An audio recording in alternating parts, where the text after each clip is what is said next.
I think first and foremost, the important thing to know about addiction is it's just a coping strategy. That's all it is. We're figuring out how to survive.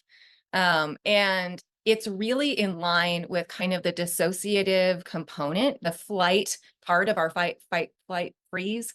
It's a flight mechanism, coping strategy mechanism.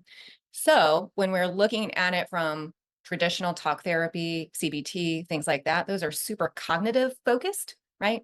We're staying in our cognitive thinking prefrontal cortex.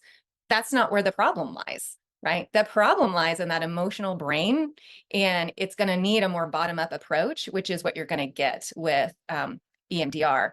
I also think, particularly, you've been doing it for a while, there's been such a shift in understanding of addiction and the root causes of addiction, or what's kind of fueling the addiction, is how I talk about it with clients, is that, in the 90s and the early 2000s, it was very disease medical oriented, and we brought in that CBT. And a lot of folks who've been struggling with EMDR have found those types of cognitive interventions to be extremely invalidating and almost traumatizing in and of themselves.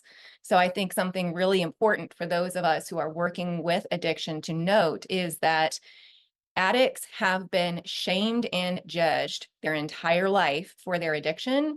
And if you're coming at them with CBT of just thought reframing and things like that, they're going to see right through that, and they're going to think you don't get it, because that's not where even if they don't have the language for that, that's the feeling of it, is invalidation, being unseen.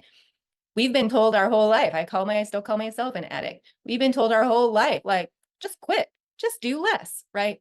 And it doesn't work. And so then it just feeds the shame spiral, which makes the addiction more entrenched.